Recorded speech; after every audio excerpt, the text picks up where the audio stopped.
সুন্দরবনের গভীর জঙ্গলের কাছে রাত যেন অন্যরকম। নদীর কালো জলে আলো পড়ে না, আর গাছের পাতার খসখস শব্দ কোনো অজানা ভাষার কথা বলে।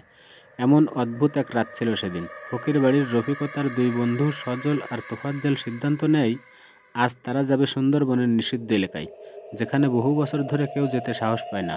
লোকজন বলে ওইখানে মায়াকুঞ্জ আছে, একটা ছোট বনাঞ্চল, যেটা নাকি রাতে নিজে থেকেই পথ পাল্টে ফেলে। রফিক হেসে উড়িয়ে দিয়েছিল গল্পগুলো। আরে ভাই, এসব বুড়োদের বানানো কথা। জঙ্গলে কে আবার পথ পাল্টাবে? যাই দেখি তো একটু। অনেক বুঝিয়েও না পেরে সজল আর তোফাজ্জল অবশেষে রাজি হলো। তিনজনই ইঞ্জিন চালিত নৌকা নিয়ে রাত 9:30টার দিকে জঙ্গলের দিকে রওনা দিল। মাঘ মাসের রাত, কুয়াশা নদীর বুক জুড়ে দুধের মতো সাদা। নৌকার ইঞ্জিন চললেও তাদের কানে অদ্ভুত একটা শব্দ আসছিল। মনে হচ্ছিল দূরে কোথাও কোনো নারী কাঁদছে।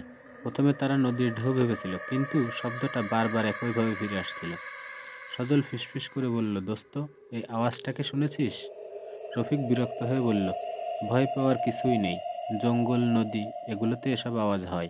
তোফাজ্জল একটু কাপা গলায় বলল, না রে রফিক, এটা নদীর শব্দ না। মনে হচ্ছে কেউ আমাদের ডাকছে। হঠাৎ শব্দটা পরিষ্কার হলো, এখানে আসো, আমাকে বাঁচাও। তিনজনের গায়ে কাঁটা দিয়ে উঠল। রফিক চুপ করে গেল। সে বুঝল এটা স্বাভাবিক কিছু নয়, কিন্তু এখন আর ফেরার রাস্তাও নেই।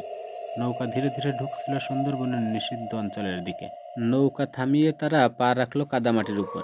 চারদিকে ঘন গাছ, শ্বাস নেওয়া যায়, কিন্তু বোধহয় গাছের পাতাও বায়ুর সাথে নড়ছিল না। জঙ্গল যেন নিঃশ্বাস আটকে আছে। জোনাকির আলোতে তারা দেখতে পেল একটা সরু পথ গভীর অন্ধকারের দিকে যাচ্ছে। সেই পথই নাকি মায়াকুঞ্জে নিয়ে যায়। রফিক টর্চ জ্বালালো।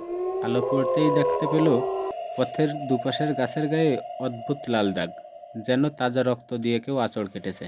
তোফাজ্জল কাপা গলায় বলল, এগুলো কি বাঘের দাগ?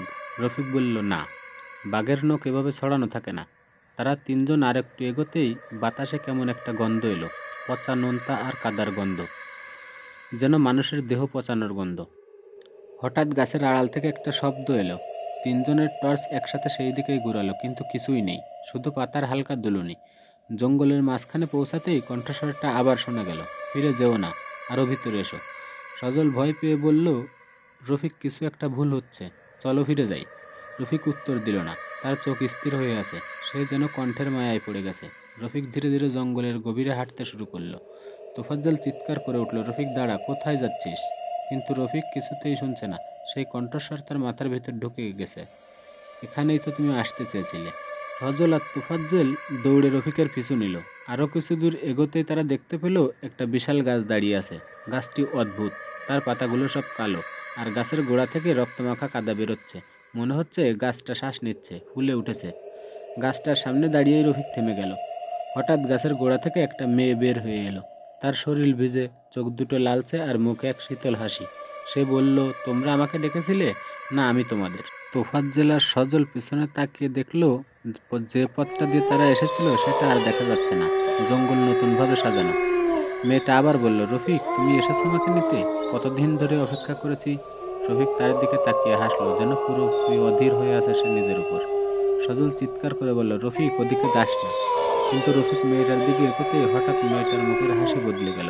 চোখের ভেতর কালো কুয়াশা উঠল, আর লম্বা চুলগুলো হাওয়ায় ছড়িয়ে পড়ল। হঠাৎ পুরো জঙ্গল কেঁপে উঠল। গাছের উপর থেকে, নিচ থেকে, ডান থেকে, বাম থেকে অসংখ্য কালো ছায়া বের হতে লাগলো, যেন অজস্র মানুষের ছায়া গাছের কাণ্ড থেকে খুলে এসে আকাশে ভাসছে। সজল চিৎকার করে উঠল। তোফাজ্জল রফিককে টেনে ধরার চেষ্টা করলো, কিন্তু রফিক যেন পাথর হয়ে গেছে। সেই মেয়েটা হাত বাড়িয়ে রফিকের দিকে এগিয়ে এলো।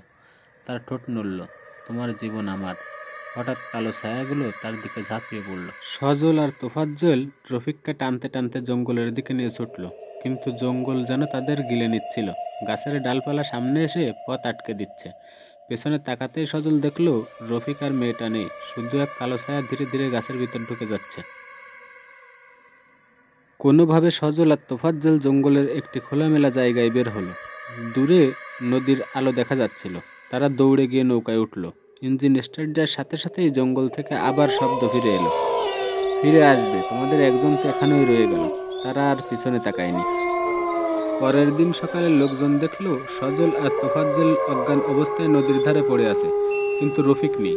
তাদের জিজ্ঞেস করলে তারা শুধু একটা কথাই বলতো, জঙ্গল ওকে নিয়ে গেছে। লোকেরা খুঁজতে গেল, কিন্তু রফিকের কোনো দেহ পাওয়া গেল না। শুধু দেখা গেল মায়াকুঞ্জের পথ পুরোপুরি অদৃশ্য হয়ে গেছে। সেদিন রাতে গ্রামের এক জেলে নদীর ওপার থেকে দেখেছিল ঘন জঙ্গলের ভেতর দিয়ে এক লোক হাঁটছে, আর তার পাশে এক মেয়ের ছায়া। কারো মতে সেটা রফিক, কারো মতে জঙ্গলের নতুন আত্মা। তবে সবাই জানে সুন্দরবনের সেই নিষিদ্ধ অংশে আর কেউ যায় না, কারণ যে যায় সে আর ফিরে আসে না। হলে আজ এই পর্যন্তই। আবারও দেখা হবে নতুন কোনো ভিডিও নিয়ে। ততক্ষণ ভালো থাকবেন, সুস্থ থাকবেন।